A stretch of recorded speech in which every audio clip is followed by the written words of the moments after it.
महाराज जी के चरणों में कोटि कोटि प्रणाम। महाराज जी एक दोहा पढ़ने के बाद हृदय स्वीकार नहीं कर पा रहा कि ढोल गंवार शूद्र पशु नारी सकल ताड़ना के अधिकारी।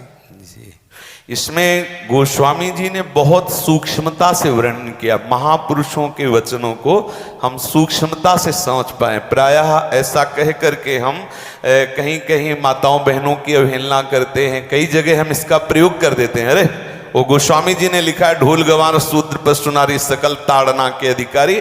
अब इसकी व्याख्या सूक्ष्मता से सुने और विचार पूर्वक। शास्त्रीय प्रमाण के अनुसार ढोल है ना, ढोल को ताड़ना चाहिए। ताड़ना मतलब उसको ठपाक चाहिए और बेताल नहीं। शास्त्र सिद्धांत के अनुसार, संगीत शास्त्र के अनुसार तभी वो राग प्रकट कर पाएगा, तभी वो बजेगा। ढोल को हाथ जोड़ के बोलो कि साहब आप बज जाएं, नहीं बजे, उसको ताड़ना चाहिए। अब ताड़ना शब्द चारों में एक जैसा नहीं लगेगा। शब्द एक ही है ताड़ना, लेकिन ताड़ना के अर्थ अलग अलग हैं। जैसे कनक है, एक ही शब्द है कनक, लेकिन कनक कनक ते 100 गुनी मादकता अधिकाय, वा खाए बोराए जग या पाए बोराए। बोले कनक ही शब्द है। जैसे ताड़ना शब्द का हम प्रयोग केवल वही समझे कि ताड़ना देना ही नहीं, उसका अर्थ अलग अलग है। जैसे कनक शब्द है, कनक को सोना भी कहते हैं और कनक को धतूरा भी कहते हैं। कनक को धतूरा भी कहते हैं। एक कनक है जिसके खाने से बावरा हो जाएगा और एक कनक है जिसके पाने से बावरा हो जाएगा। कनक शब्द एक ही है, लेकिन दोनों का अर्थ अलग अलग हो गया। ऐसे ही ढोल में ताड़न का तात्पर्य है उसको पीटना, लेकिन वो शास्त्रीय संगीत के आधार पर उसको ताल देना। ताल देने से ही वो राग प्रकट करता है, आनंद की उमगन करता है, ना कि प्रार्थना करने से। समझ रहे? अच्छा, गंवार, गंवार कहते हैं विवेकहीन पुरुष को। विवेकहीन पुरुष को कोई कार्य दे दो और उस पर दृष्टि न रखो तो कार्य नष्ट हो जाएगा। वहां ताड़ने का तात्पर्य उसको पीटना नहीं है। उस अविवेकी गंवार पर दृष्टि रखो। जो आपने कार्य सौंपा है, जो भी कार्य उसका है, उस अविवेकी पर दृष्टि रखना ताड़ना हुआ। उस पर दृष्टि रखो, क्योंकि वो अविवेकी है, गंवार है, वो कार्य प्रणाली ठीक जानता नहीं। आप जहां त्रुटि होता संभाल लेना तो वो संभल जाए, क्योंकि वो गंवार है।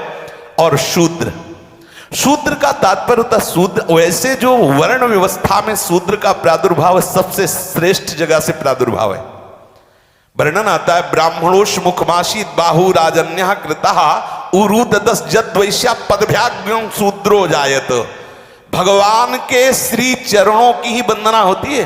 प्रायः आपने देखा सबके श्री चरणों की, और शूद्रों का प्रादुर्भाव श्री चरणों से हुआ है।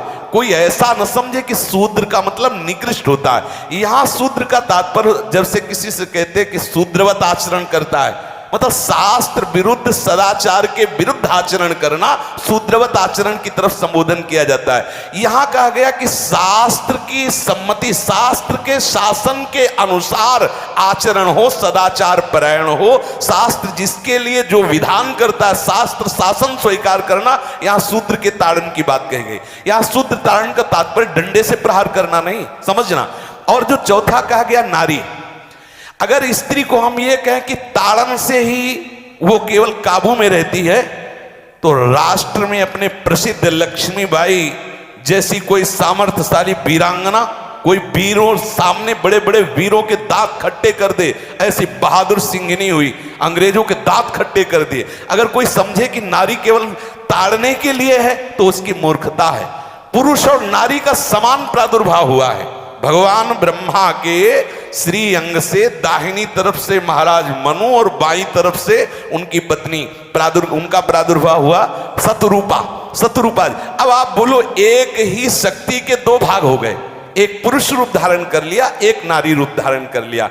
अब यहां विचार जो है कि उस नारी के ऊपर ताड़न शब्द का क्या प्रयोग है। जैसे आप मार्ग में चले जा रहे हैं और आपने दृष्टि चूक कर दी और नारी आपकी स्त्री पीछे चल रही, तो कोई हमला कर सकता है, क्योंकि वो रत्न है। 14 रत्नों में एक रत्न स्त्री रत्न भी है। स्त्री को रत्न कहा गया है। भगवान श्री राम जब वनवास में जा रहे हैं तो सिया जी को आगे नाव में जब चढ़ाना होता तो पहले सिया जी को चढ़ा, सीए चढ़ाई चढ़े रघुराई, पहले आगे। दृष्टि रखो, दृष्टि चूक गई तो रत्न है, यहां दृष्टि रखना। शासन मतलब उसको पिटाई करना नहीं कि जैसे ढोल को पीटा जाता है ऐसे स्त्री को पीटा जाए, शूद्र को पीटा जाए तो गंवार को, ये व्याख्या नहीं है, ये मूर्खता है, इसे व्याख्या नहीं कहते। जैसे कनक शब्द के कई अर्थ होते हैं, ऐसे ही ताड़न शब्द का यहां अलग अलग प्रयोग है। स्त्री के ऊपर दृष्टि रखो। किस भाव की दृष्टि रखे? क्योंकि वो हमारे यहां रत्न की तरह है, कहीं कोई ऐसा ना हो कि कुदृष्टि वाला कोई उस पर हमला कर दे। पाणी ग्रहण संस्कार में रक्षा का भी सूत्र बताया जाता है कि आपको अभी ये समर्पित है, आप इसकी रक्षा करें। हमारे शास्त्रीय सिद्धांत में देखो कभी भी स्त्री को अकेला छोड़ने का सिद्धांत नहीं पाया गया। अगर शास्त्रीय सिद्धांत, बच्ची है तो माता पिता के शासन, थोड़ी बड़ी हुई तो भाई आदि के बीच में, और बड़ी हुई तो पति के, और बड़ी हुई तो पुत्रों के, मतलब एक सानिध्य का एक दृष्टि रखी गई है कि यदि आप अपनी दृष्टि में रखेंगे तो उसका अमंगल नहीं होगा, उसका हित नहीं होगा।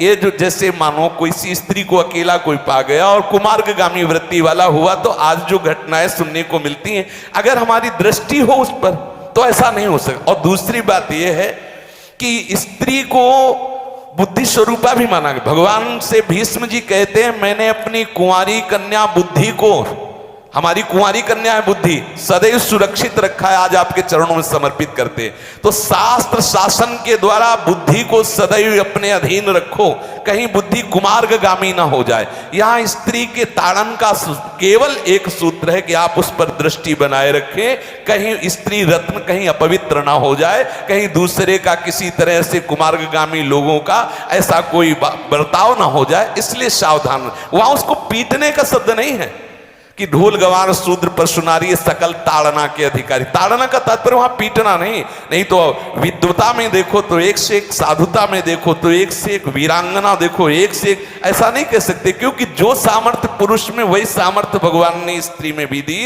क्योंकि भगवान के ही दो रूप हैं, एक स्त्री और एक पुरुष, समझ रहे ना। तो इसमें एक ताड़न शब्द का कई अर्थ होता है। भगवान की साक्षात शक्ति स्त्री है। अगर कोई इस भाव से देखे कि स्त्री तो केवल ताड़ना मतलब केवल गाली दे के बात करना, ऐसा नहीं। जिस घर में स्त्री का अपमान होता है उस घर का नाश हो जाता है, निश्चित हो जाता है। आप देखिए रावण का सत्यानाश हो गया जगदम्बा सीता के प्रति, दुर्योधन का सत्यानाश हो गया द्रौपदी के प्रति।